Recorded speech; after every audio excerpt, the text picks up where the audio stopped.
A very good afternoon to you. I hope I find you very well. It's Tuesday, first day back for most people after the long Easter weekend. What I want to talk to you today about is our version here in Greater Manchester of the ULEZ scheme, which is obviously all over London and causing major problems for lots of you guys down there. Now, you'll have to excuse me because I'm going to be reading, so if I'm not looking at you, this is the reason. So what we're talking about here is the Greater Manchester Clean Air Scheme or Clean Air Zone, put into place by the Lord Mayor of Greater Manchester, Andy Burnham. Andy Burnham, Lord Mayor, Labour Party. I think he's got his eyes on the Labour leadership at some point, so we'll have to wait and see. What I've got here is, according to the internet, everything you need to know about the Greater Manchester Clean Air Scheme. So let's see how this kind of stacks up to ULEZ. If you're watching this and you're going to be affected by ULEZ, let me know, and so we can compare like for like. Okay, to start off with, the zone will cover 10 boroughs of Greater Manchester, and those boroughs are, funnily enough, Greater Manchester, Bolton, Bury, Manchester City itself, Oldham, Rochdale, Salford, Stockport, Tameside, Trafford, and Wigan. Now, as you can imagine, it's a huge kind of area. It goes, basically from where I am, I'm on the northeast side of the Manchester City area, the main city area. Lots of big money projects around here at the moment. We're currently building a huge, great arena, which is going to be called the CIS Arena, which is part of the cooperative group. 25,000 people capacity, huge, great thing.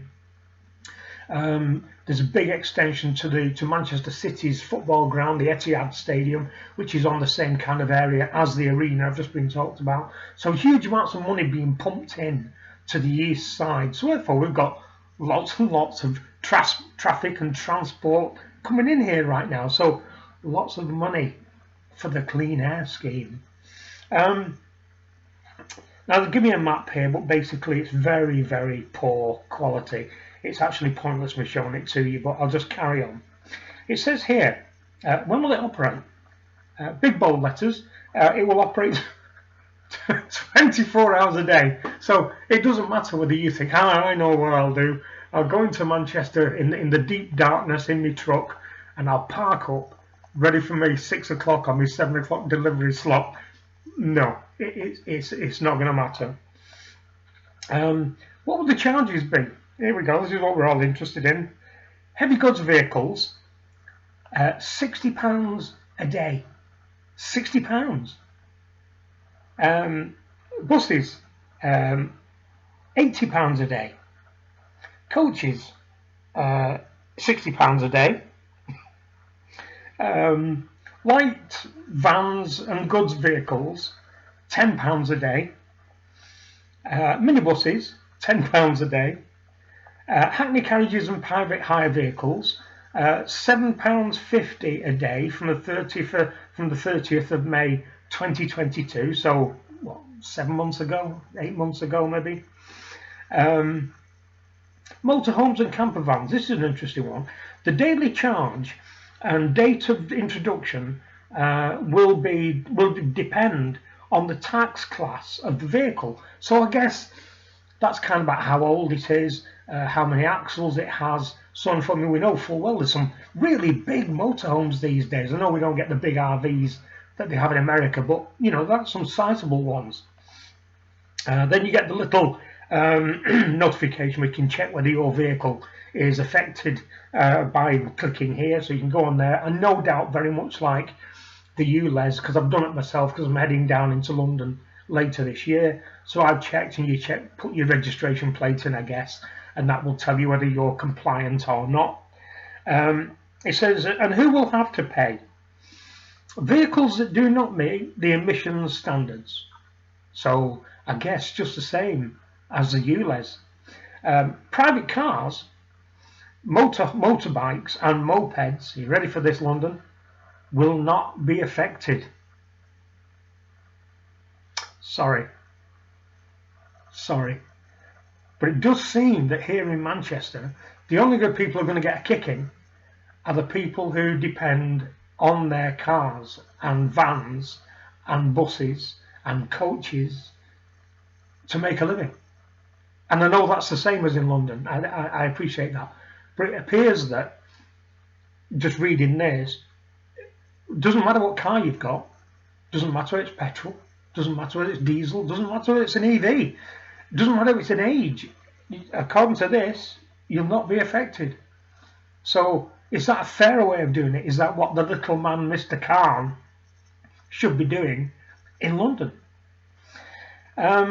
Some vehicles are exempt from the charge. The government's Clean Air Zone framework sets a permanent exemptions for historic vehicles, military vehicles, disabled passenger vehicles. Now that's where I fall in, because my car is classed as a disabled vehicle because I'm classed as disabled.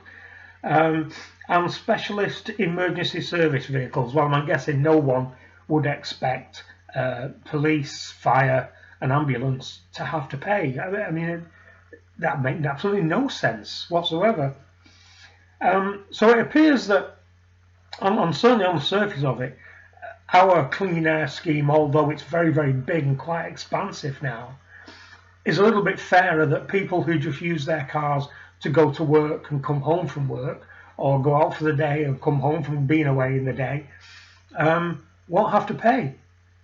And that seems far fairer than what I hear is the case in and around the ULEZ zone in America, in London. It just isn't fair, that, and it is going to bankrupt a lot of people.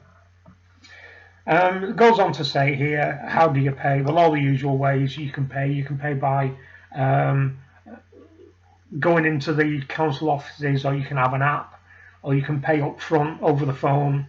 They'll all be enforced by ANPR. So what else is new? You know, that sticks in my craw, because it's not only for this, is it? It's not only for the clean air, cuddly, environmental, green agenda. This is, they can check where you are in your car at any time.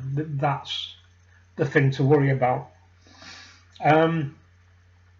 It just says here, it's hoped that drivers will be able to pay within 7 days.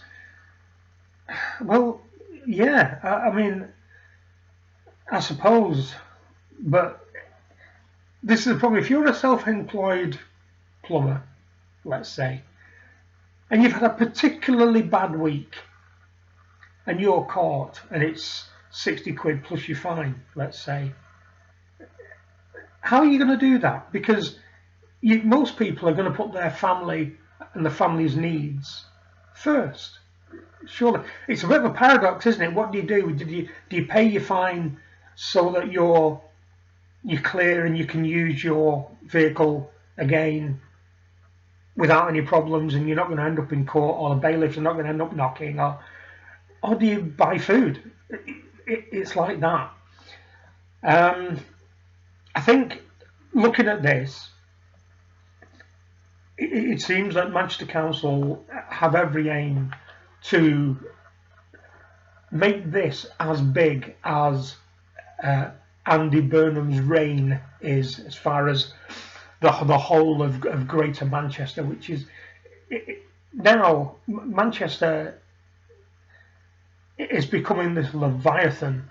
It's not the city that I grew up in. Manchester was relatively small, you know, with not even a million population, but we're now in excess of 3 million. And then when you bang in all the satellite towns, I mean, my borough, which is where I live, has got 8 little towns, and all those little towns have got their own problems. All those little towns which used to be thriving market towns. My particular town used to have a market 3 days a week. I think it was, if I remember rightly, it was a Monday, a Thursday and a Saturday. It had every branch of every bank that you could possibly want in the borough. every sole trader shops, every kind of sole trader shop that you wanted, and all of that has gone. All of that have gone, and all this green agenda malarkey is going to do, it's going to make it worse, because certainly for the sole traders who are left, they're going to be charged by the people who are going to be delivering to them. They're going to have to either absorb the cost of what it costs those delivery drivers to get into where I live, which they're not going to be able to, because their profit margins won't allow that. So those charges are going to have to be passed on to you and I. It's people like you and I who live in small areas like this. We don't all live in the throbbing heart of Manchester or London or Birmingham or Leeds. We all live in and around the cities. So all these charges are going to be piled in on other people's turnover of the goods and services that they offer from their sole traders. And we're even seeing now that even brands that you wouldn't think would go out of business. I note that Iceland, the frozen food people, are shutting certain supermarkets down. Now, I don't think I'm going to be affected here. I've got two Icelands relatively close to where I am. There's one in the small town in where I live, and there's one in my local bigger market town. Now, whether they'll decide that the smaller one near where I live will close, and the staff perhaps will go to the bigger one in my next market town, who knows? But all of these people, even the bigger names, are going to be hit quite hard, because all the truckers and the distribution companies are all going to be paying more to get into the towns and the cities where they deliver, to deliver their stocks to the shops that we use. And that's all because of this. And the environmental lobby is so loud and so powerful right now. There's nothing we as kind of normal people can do other than the best that we can do, which is find our way around it. And I'm not saying break the law. I know that some people I've seen in London are putting plastic bags over the ANPR cameras now. Now, I can't say that I support that kind of action, but I understand it. I really do. It's more that those cameras can now track us everywhere we are. And in my head, that isn't freedom. And we're now being charged for the freedom we once had. We won't be able to just get in our car and say, let's just go for a ride. You know, I've got £100 in my pocket. Let's go to Blackpool for the day, or Southend-on-Sea if you're down in London or wherever. Let's just go. Where now it's, well, I've got £100 in my pocket. Oh, but hang on a minute, it's going to cost X amount of money to come into and go out of, or whatever. I don't see that here in Manchester that family vehicles, as we said earlier on, will stay exempt from this, because the council in Manchester will realise the income that they're missing out on. So just allow me my little bit of a wry grin when we're comparing the Greater Manchester scheme to ULEZ, just for now, but because I can't see Mr. Burnham and his accounts people ever saying, "No, we'll leave it like that. We'll leave it like that. It's not a problem at all. The little amount of money we're missing out on is perfectly all right by us. We are going to pay. Everybody's going to pay. They'll even find a way to ensure that EV drivers pay. They will." So that's it really for this one. We've got very similar problems to London. You know, I know that Sheffield has theirs. Every major city and town in Britain will have this. I sincerely hope that they remain as generous as they seem and allow private cars and etc. not to be affected. But I do genuinely, hand on heart, feel deeply sorry for the plumbers and the small traders. You know, you've got a transit van, and that's your lifeblood. You shouldn't have to pay every time you come into your customer base, which is what they're going to have to do. Anyway, that's it for now. Thanks a lot for watching, and I'll speak to you again very soon. Bye-bye.